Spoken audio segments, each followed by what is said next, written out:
लीजिए सुनिए प्रेमचंद की लिखी कहानी कैदी। वाचन समीर गोस्वामी का है। 14 साल तक निरंतर मानसिक वेदना और शारीरिक यातना भोगने के बाद आइवन ओखोटस्क जेल से बाहर निकला, पर उस पक्षी की भांति नहीं जो शिकारी के पिंजरे से पंखहीन होकर निकला हो, बल्कि उस सिंह की भांति जिसे कटघरे की दीवारों ने और भी भयंकर तथा और भी रक्त लोलुप बना दिया हो। उसके अंतस्थल में एक प्रचंड ज्वाला उमड़ रही थी, जिसने अपने ताप से उसके बलिष्ठ शरीर, सुडौल अंग प्रत्यंग और लहराती हुई अभिलाषाओं को झुलसा डाला था, और आज उसके अस्तित्व का एक एक अणु, एक एक चिंगारी बना हुआ था, क्षुधित, चंचल और विद्रोहमय। जेलर ने उसे तौला। प्रवेश के समय 2 मन 3 सेर था, आज केवल 1 मन 5 सेर। जेलर ने सहानुभूति दिखाकर कहा, तुम बहुत दुर्बल हो गए हो आइवन। अगर जरा भी कुपथ हुआ तो बुरा होगा। आइवन ने अपने हड्डियों के ढांचे को विजय भाव से देखा और अपने अंदर एक अग्निमय प्रवाह का अनुभव करता हुआ बोला, कौन कहता है कि मैं दुर्बल हो गया हूं?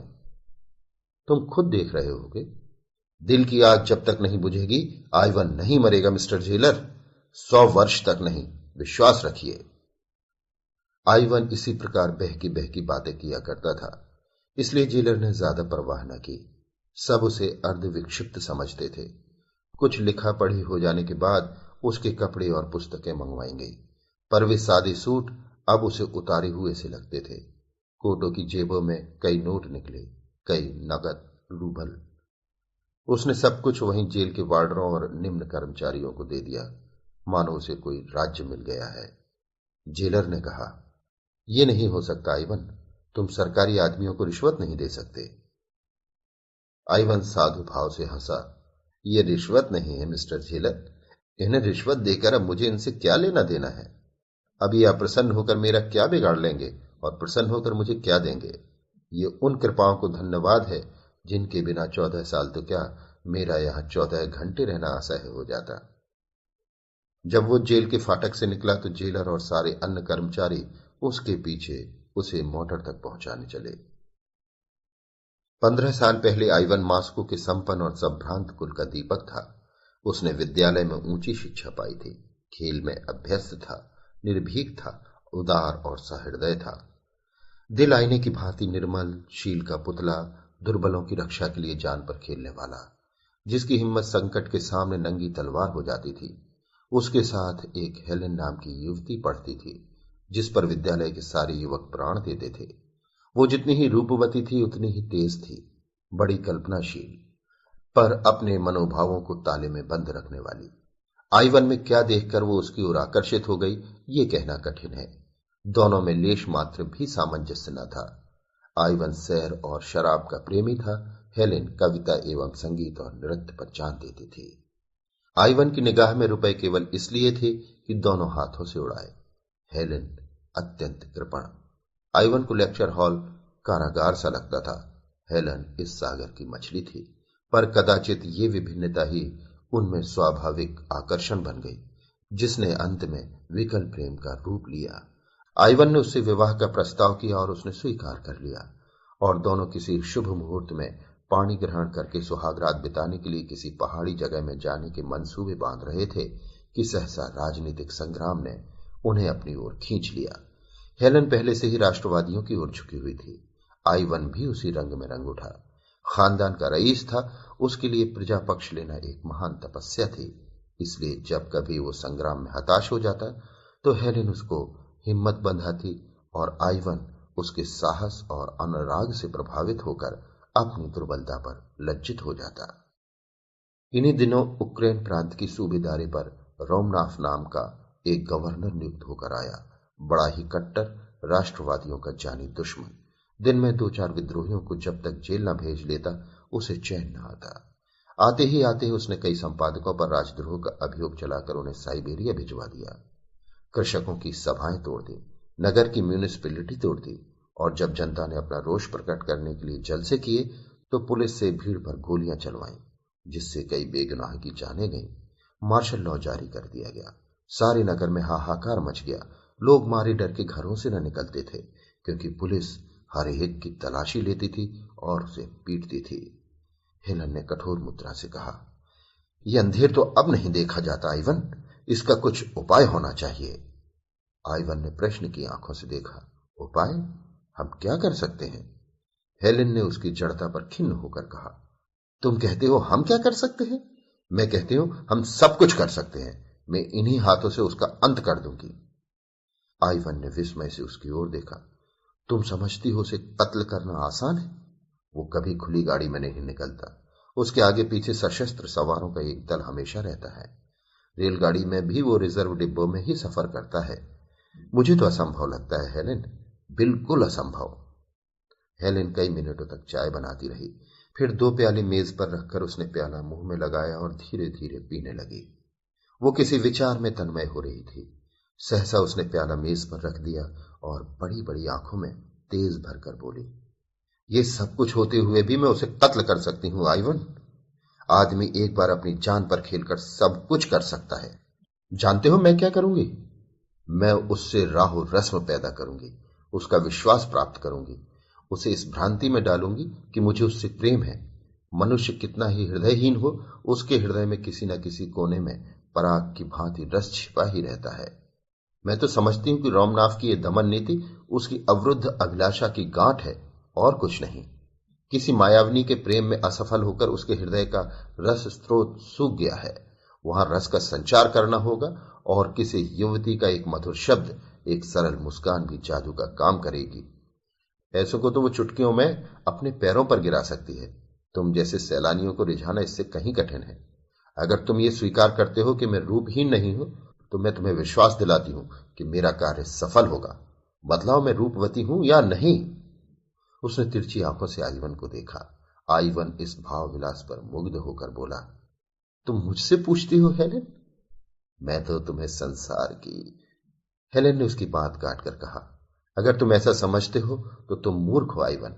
इसी नगर में नहीं, हमारे विद्यालय में ही मुझसे कहीं रूपवती बालिकाएं मौजूद हैं। हाँ, तुम इतना ही कह सकते हो कि तुम कुरूपा नहीं हो। क्या तुम समझते हो मैं तुम्हें संसार का सबसे रूपवान युवक समझती हूं? कभी नहीं। मैं ऐसे एक नहीं 100 नाम गिना सकती हूं जो चेहरे मोहरे में तुमसे कहीं बढ़कर है। मगर तुम में कोई ऐसी वस्तु है जो तुम्ही में है और वो मुझे और कहीं नजर नहीं आती। तो मेरा कार्यक्रम सुनो। 1 महीना तो मुझे उससे मेल करते लगेगा। फिर वो मेरे साथ सैर करने निकलेगा और तब एक दिन हम और वो दोनों रात को पार्क में जाएंगे और तालाब के किनारे बेंच पर बैठेंगे। तुम उसी वक्त रिवॉल्वर लिए आ जाओगे और वहीं पृथ्वी उसके बोझ से हल्की हो जाएगी। जैसा हम पहले कह चुके हैं, आइवन एक रईस का लड़का था और क्रांतिमय राजनीति से उसका हार्दिक प्रेम न था। हेलेन के प्रभाव से कुछ मानसिक सहानुभूति अवश्य पैदा हो गई थी और मानसिक सहानुभूति प्राणों को संकट में नहीं डालती। उसने प्रकट रूप से तो कोई आपत्ति नहीं की, लेकिन कुछ संदिग्ध भाव से बोला, ये तो सोचो हेलेन, इस तरह की हत्या कोई मानुषिक कृति है? हेलेन ने तीखेपन से कहा, जो दूसरों के साथ मानुषीय व्यवहार नहीं करता उसके साथ हम क्यों मानुषीय व्यवहार करें? क्या ये सूर्य की भांति प्रकट नहीं है कि आज सैकड़ों परिवार इस राक्षस के हाथों तबाह हो रहे हैं? कौन जानता है इसके हाथ कितने बेगुनाहों के खून से रंगे हुए हैं। ऐसे व्यक्ति के साथ किसी तरह की रियायत करना असंगत है। तुम न जाने क्यों इतने ठंडे हो। मैं तो उसके दुष्टाचरण देखती हूं तो मेरा रक्त खौलने लगता है। मैं सच कहती हूं, जिस वक्त उसकी सवारी निकलती है मेरी बोटी बोटी हिंसा के आवेग से कांपने लगती है। अगर मेरे सामने कोई उसकी खाल भी खींच ले तो मुझे दया ना आए। अगर तुम इतना साहस नहीं है तो कोई हरज नहीं, मैं खुद सब कर लूंगी। हाँ, देख लेना मैं कैसे उस कुत्ते को जहन्नुम पहुंचाती हूं। हेलेन का मुखमंडल हिंसा के आवेग से लाल हो गया। आइवन ने लज्जित होकर कहा, नहीं नहीं, ये बात नहीं है हेलेन। मेरा आशय ये ना था कि मैं इस काम में तुम्हें सहयोग न दूंगा। मुझे आज मालूम हुआ कि तुम्हारी आत्मा देश की दुर्दशा से कितनी विकल है, लेकिन मैं फिर भी यही कहूंगा कि काम उतना आसान नहीं है और हमें बड़ी सावधानी से काम लेना पड़ेगा। हेलन ने उसके कंधे पर हाथ रखकर कहा, तुम इसकी कुछ चिंता न करो आइवन। संसार में मेरे लिए जो वस्तु सबसे प्यारी है उसे दांव पर रखते हुए क्या मैं सावधानी से काम न लूंगी? लेकिन तुमसे एक याचना करती हूं, अगर इस बीच में मैं कोई ऐसा काम करूं जो तुम्हें बुरा मालूम हो तो तुम मुझे क्षमा करोगे ना? आइवन ने विस्मय भरी आंखों से हेलेन के मुख की ओर देखा। उसका आशय उसकी समझ में न आया। हेलेन डरी। आइवन कोई नई आपत्ति तो नहीं खड़ी करना चाहता। आश्वासन के लिए अपने मुख को उसके आतुर अधरों के समीप ले जाकर बोली, प्रेम का अभिनय करने में मुझे वो सब कुछ करना पड़ेगा जिस पर एकमात्र तुम्हारा ही अधिकार है। डरती हूं कहीं तुम मुझ पर संदेह न करने लगो। आइवन ने उसे करपाश में लेकर कहा, यह असंभव है हेलन। विश्वास प्रेम की पहली सीढ़ी है। अंतिम शब्द कहते कहते उसकी आंखें झुक गईं। इन शब्दों में उदारता का जो आदर्श था वो उस पर पूरा उतरेगा या नहीं, वो यही सोचने लगा। इसके 3 दिन बाद नाटक का सूत्रपात हुआ। हेलेन अपने ऊपर पुलिस के निराधार संदेह की फरियाद लेकर रोमनाफ से मिली और उसे विश्वास दिलाया कि पुलिस के अधिकारी उससे केवल इसलिए असंतुष्ट हैं कि वो उनके कलुषित प्रस्तावों को ठुकरा रही है। ये सत्य है कि विद्यालय में उसकी संगति कुछ उग्र युवकों से हो गई थी, पर विद्यालय से निकलने के बाद उसका उनसे कोई संबंध नहीं है। रोमनाफ जितना चतुर था उससे कहीं चतुर अपने को समझता था। अपने 10 साल के अधिकारी जीवन में उसे किसी ऐसी रमणी से साबिका न पड़ा था जिसने उसके ऊपर इतना विश्वास करके अपने को उसकी दया पर छोड़ दिया हो। किसी धन लोलुप की भांति सहसा ये धनराशि देखकर उसकी आंखों पर पर्दा पड़ गया। अपनी समझ में तो वो हेलेन से उग्र युवकों के विषय में ऐसी बहुत सी बातों का पता लगाकर फूला न समाया जो खुफिया पुलिस वालों को बहुत सिर मारने पर भी ज्ञात न हो सकी थी। पर इन बातों में मिथ्या का कितना मिश्रण है ये वो न भाप सका। इस आध घंटे में एक युवती ने एक अनुभवी अफसर को अपने रूप की मदिरा से उन्मत्त कर दिया था। जब हेलेन चलने लगी तो रोमनाफ ने कुर्सी पर खड़े होकर कहा, मुझे आशा है ये हमारी आखिरी मुलाकात न होगी। हेलेन ने हाथ बढ़ाकर कहा, हुजूर ने जिस सौजन्य से मेरी विपत्ति कथा सुनी है उसके लिए मैं आपको धन्यवाद देती हूं। कल आप तीसरे पहर यहीं चाय पिए? रक्त जब्त बढ़ने लगा। हेलेन आकर रोज की बातें आइवन से कह सुनाती। रोमनाफ वास्तव में जितना बदनाम है उतना बुरा नहीं। वो बड़ा रसिक संगीत और कला का प्रेमी और शील तथा विनय की मूर्ति है। इन थोड़े ही दिनों में हेलेन से उसकी घनिष्ठता हो गई है और किसी अज्ञात रीति से नगर में पुलिस का अत्याचार कम होने लगा। अंत में वो निश्चित तिथि आई। आइवन और हेलेन दिन भर बैठे बैठे इसी प्रश्न पर विचार करते रहे। आइवन का मन आज बहुत चंचल हो रहा था। वो कभी अकारण ही हंसने लगता, कभी अनायास से रो पड़ता। शंका, प्रतीक्षा और किसी अज्ञात चिंता ने उसके मनोसागर को इतना अशांत कर दिया था कि उसमें भावों की नौकाएं डगमगा रही थी। न मार्ग का पता था न दिशा का। हेलेन भी आज बहुत चिंतित और गंभीर थी। आज के लिए उसने पहले ही से सजीले वस्त्र बनवा रखे थे। रूप को अलंकृत करने के न जाने किन किन विधानों का प्रयोग कर रही थी, पर इसमें किसी भी योद्धा का उत्साह नहीं, कायर का कंपन था। सहसा आइवन ने आंखों में आंसू भरकर कहा, तुम आज इतनी मायावनी हो गई हो हेलेन कि मुझे न जाने क्यों तुमसे भय हो रहा है। हेलेन मुस्कुराई। उस मुस्कान में करुणा भरी हुई थी। मनुष्य को कभी कभी कितने ही अप्रिय कर्तव्यों का पालन करना पड़ता है आइवन। आज मैं सुधा से विष का काम लेने जा रही हूं। अलंकार का ऐसा दुरुपयोग तुमने कहीं और देखा है? आइवन उड़े हुए मन से बोला, इसी को राष्ट्र जीवन कहते हैं। हेलेन ने जवाब दिया, यह राष्ट्र जीवन नहीं है, यह नरक है। आइवन ने फिर कहा, मगर संसार में अभी कुछ दिन और इसकी जरूरत रहेगी। हेलेन ने फिर कहा, यह अवस्था जितनी जल्द बदल जाए उतना ही अच्छा। पासा पलट चुका था। आइवन ने गर्म होकर कहा, अत्याचारियों को इस संसार में फलने फूलने दिया जाए जिससे एक दिन इनके कांटों के मारे पृथ्वी पर कहीं पांव रखने की जगह न रहे। हेलेन ने कोई जवाब न दिया, पर उसके मन में जो अवसाद उत्पन्न हो गया था वो उसके मुख पर झलक रहा था। राष्ट्र उसकी दृष्टि में सर्वोपरि था। उसके सामने व्यक्तित्व का कोई मूल्य न था। अगर इस समय उसका मन किसी कारण से दुर्बल भी हो गया था तो उसे खोल देने का उसमें साहस न था। दोनों गले मिलकर विदा हुए। कौन जाने ये अंतिम दर्शन हो। दोनों के दिल भारी थे और आंखें सजल। आइवन ने उत्साह के साथ कहा, मैं ठीक समय पर आ जाऊंगा। हेलेन ने कोई जवाब न दिया। आइवन ने फिर सानुरोध कहा, खुदा के लिए मेरे लिए दुआ करना हेलेन।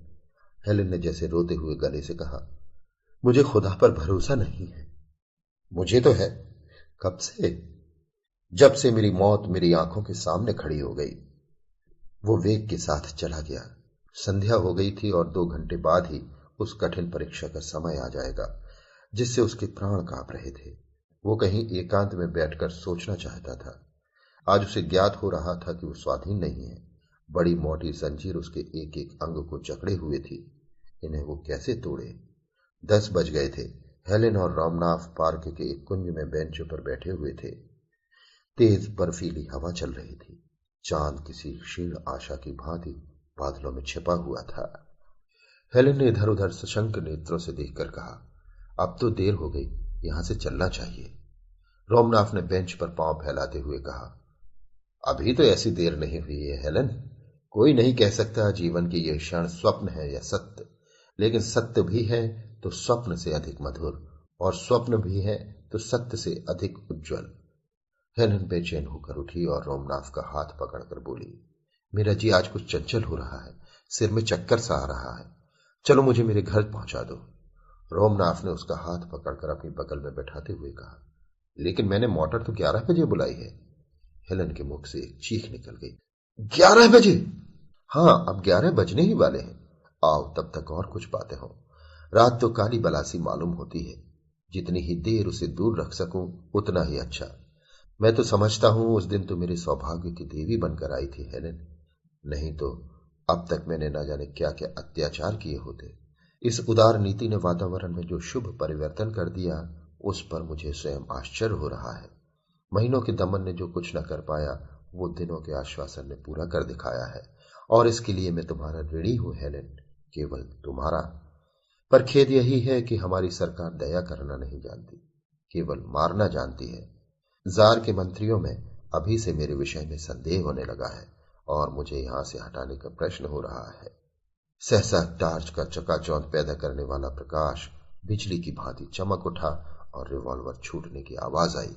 उसी वक्त रोमनाथ ने उछलकर आइवन को पकड़ लिया और चिल्लाया, पकड़ो पकड़ो, खून! हेलेन, हेलेन, तुम यहां से भागो! पार्क में कई संतरी थे, चारों ओर से दौड़ पड़े। आइवन गिर गया। एक क्षण में न जाने कहां से टाउन पुलिस, सशस्त्र पुलिस, गुप्त पुलिस और सवार पुलिस के जत्थे आ पहुंचे। आइवन गिरफ्तार हो गया। रोमनाथ ने हेलेन से हाथ मिलाकर संदेह के स्वर में कहा, यह आइवन तो वही युवक है जो तुम्हारे साथ विद्यालय में था? हेलेन ने क्षुब्ध होकर कहा, हां है, लेकिन मुझे इसका जरा भी अनुमान न था कि वो क्रांतिकारी हो गया है। गोली मेरे सर पर सन्न सन्न करती हुई निकल गई। हे ईश्वर, मैंने दूसरा फायर करने का अवसर ही न दिया। मुझे इस युवक की दशा पर दुख हो रहा है हेलेन। ये अभागे समझते हैं कि इन हत्याओं से वे देश का उद्धार कर लेंगे। अगर मैं मर ही जाता तो क्या मेरी जगह कोई मुझसे भी ज्यादा कठोर मनुष्य न आता? लेकिन मुझे जरा भी क्रोध, दुख या भय नहीं है हेलेन, तो बिल्कुल चिंता न करना। चलो मैं तुम्हें पहुंचा दूं। रास्ते भर रोमनाथ इस आघात से बच जाने पर अपने को बधाई और ईश्वर को धन्यवाद देता रहा, और हेलेन विचारों में मग्न बैठी रही। दूसरे दिन मजिस्ट्रेट के इजलास में अभियोग चला और हेलेन सरकारी गवाह थी। आइवन को मालूम हुआ कि दुनिया अंधेरी हो गई है और वो उसकी अथाह गहराइयों में धंसता जा रहा है। 14 साल के बाद आइवन रेलगाड़ी से उतरकर हेलेन के पास जा रहा है। उसे घर वालों की सुध नहीं है। माता और पिता उसके वियोग में मरणासन हो रहे हैं। इसकी उसे परवाह नहीं है।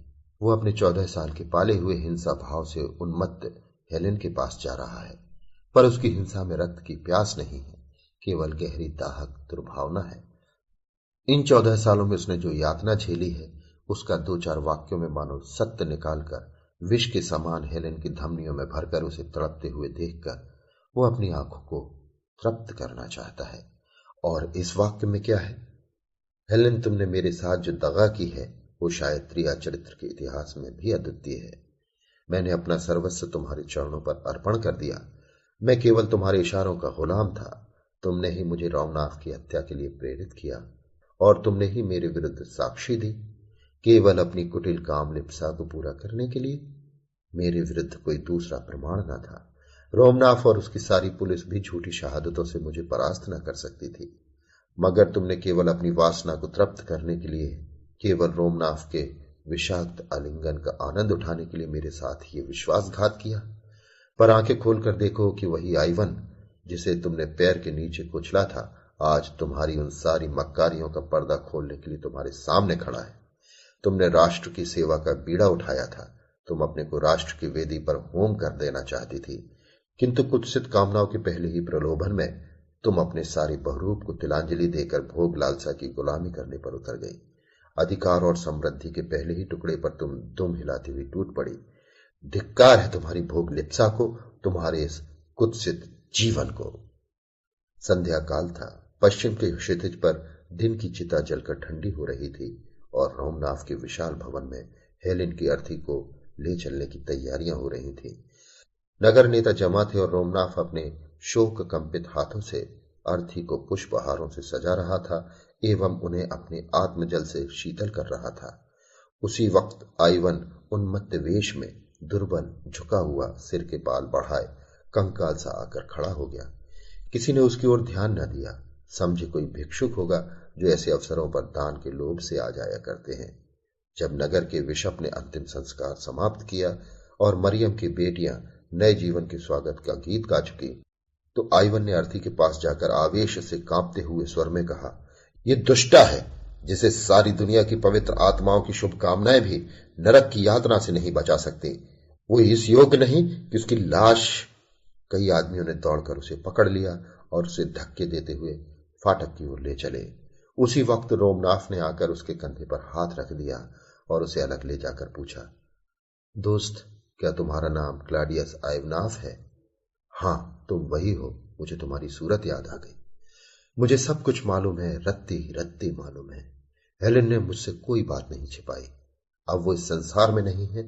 मैं झूठ बोलकर उसकी कोई सेवा नहीं कर सकता। तुम उस पर कठोर शब्दों का प्रहार करो या कठोर आघातों का, वो समान रूप से शांत रहेगी, लेकिन अंत समय तक वो तुम्हारी याद करती रही। उस प्रसंग की स्मृति उसे सदैव रुलाती रहती थी। उसके जीवन की ये सबसे बड़ी कामना थी कि तुम्हारे सामने घुटने टेक कर क्षमा की याचना करे। मरते मरते उसने ये वसीयत की कि जिस तरह भी हो सके उसकी ये विनय तुम तक पहुंचाऊं कि वो तुम्हारी अपराधनी है और तुमसे क्षमा चाहती है। क्या तुम समझते हो, जब वो तुम्हारे सामने आंखों में आंसू भरे आती तो तुम्हारा हृदय पत्थर होने पर भी न पिघल जाता? क्या इस समय भी वो तुम्हें दीन याचना की प्रतिमा सी खड़ी नहीं दिखती? जरा चलकर उसका मुस्कुराता हुआ चेहरा देखो। मोशियो आइवन, तुम्हारा मन अब भी उसका चुंबन लेने के लिए विकल हो जाएगा। मुझे जरा भी ईर्ष्या न होगी। उन फूलों की सेज पर लेटी हुई वो ऐसी लग रही है मानो फूलों की रानी हो। जीवन में उसकी एक ही अभिलाषा अपूर्ण रह गई आइवन, वो तुम्हारी क्षमा है। प्रेमी हृदय बड़ा उदार होता है आइवन, वो क्षमा और दया का सागर होता है। ईर्ष्या और दंभ के गंदे नाले उसमें मिलकर उतने ही विशाल और पवित्र हो जाते हैं। जिसे एक बार तुमने प्यार किया उसकी अंतिम अभिलाषा की तुम उपेक्षा नहीं कर सकते। उसने आइवन का हाथ पकड़ा और सैकड़ों कौतूहल नेत्रों के सामने उसे लिए हुए अर्थी के पास आया और ताबूत का ऊपरी तख्ता हटाकर हेलेन का शांत मुखमंडल उसे दिखा दिया। उस निस्पंद निश्चेष्ट निर्विकार छवि को मृत्यु ने एक गरिमा सी प्रदान कर दी थी, मानो स्वर्ग की सारी विभूतियां उसका स्वागत कर रही हैं। आइवन की कुटिल आंखों में एक दिव्य ज्योति सी चमक उठी और वो दृश्य सामने खिंच गया जब उसने हेलेन को प्रेम से आलिंगित किया था और अपने हृदय के सारे अनुराग और उल्लास को पुष्पों में गूंथकर उसके गले में डाला था। उसे जान पड़ा ये सब कुछ जो उसके सामने हो रहा है स्वप्न है और एकाएक उसकी आंखें खुल गई हैं और वो उसी भांति हेलेन को अपनी छाती से लगाए हुए है। उस आत्मानंद के एक क्षण के लिए क्या वो फिर 14 साल का कारावास झेलने के लिए न तैयार हो जाएगा? क्या अब भी उसके जीवन की सबसे सुखद घड़ियां वही न थीं जो हेलेन के साथ गुजरी थी?